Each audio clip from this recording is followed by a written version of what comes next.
আমার একটা ফেসবুক ভিডিওতে একটা দাদা ভাই কমেন্ট করেছে। দাদা ভাইটার নাম তো আমি জানি না, কিন্তু তার ফেসবুকের নাম আছে দুষ্টু মেয়ের মিষ্টি লাভা। দাদা ভাইটি আমাকে বলেছে, আচ্ছা দাদা ভালোবাসার মানে বলতে পারবে? তাই আমি নিয়ে চলে এলাম ভালোবাসার মানে বলতে। জানি না কতটা ঠিক বলতে পারবো, তবে যতটুকু আমার ধারণা ততটুকু তোমাদের সঙ্গে শেয়ার করবো। আর যদি একটুও ঠিক বলে থাকি তাহলে ভিডিওতে লাইক কমেন্ট শেয়ার করে পাশে থেকে। ভালোবাসা ভালোবাসা শুধু এটা নয় যে আমি তোমাকে ভালোবাসি এটা বললেই ভালোবাসা হয়ে গেল। ভালোবাসতে গেলে সুন্দর একটা মন লাগে। ভালোবাসা সাধারণত সবার প্রতি হয়, আর যার প্রতি ভালোবাসা হয় তাকে কখনো ভোলা যায়।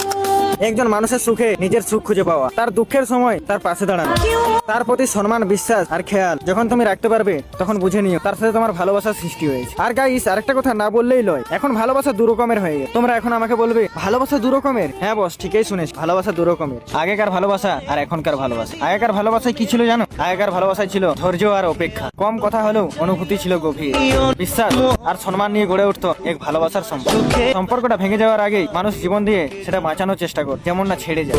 আর এখনকার ভালোবাসা ধৈর্য অপেক্ষা কিছুই নেই। তুমি যদি কিছুদিন তাকে না ফোন করতে পারো, সে ধরে নেবে ফোন করছে না মানে সে অন্য কাউকে পেয়ে গেছে। তুমি যদি কোনো কারণবশত একদিন তাকে না ফোন করতে পারো, সে ভাববে তোমাকে সে ইগনোর করবে। এখনকার ভালোবাসা শুরু হতে যেমন 30 মিনিটও সময় লাগে না, সেরকম ছেড়ে যেতে 5 মিনিটও সময় নেই। হায় রে ভালোবাসা। কিন্তু আমি ভিডিওতে বলে রাখি, আমি ভালোবাসাকে খারাপ বলবো না। কিছু কিছু মানুষের জন্য ভালোবাসাটাই খারাপ হয়ে যায়। তাহলে ভালোবাসা নিয়ে দুটো লাইন মন দিয়ে শোনো। ভালোবাসা সময় কাটানোর জন্য নয়, ভালোবাসা নতুন এক জীবন গড়ার জন্য। যে মানুষ তোমার হাসির কারণ হতে চায়, তোমার দুঃখের সময় তোমার হাত ছাড়ে না, আর তোমার খারাপ পরিস্থিতির সময় তোমার পাশে এসে দাঁড়ায়, সেই মানুষটাকে ভালোবাসা। হ্যাঁ, ভালোবাসা করো, কিন্তু রূপ দেখে নয়, মন দেখে ভালোবাসা করো।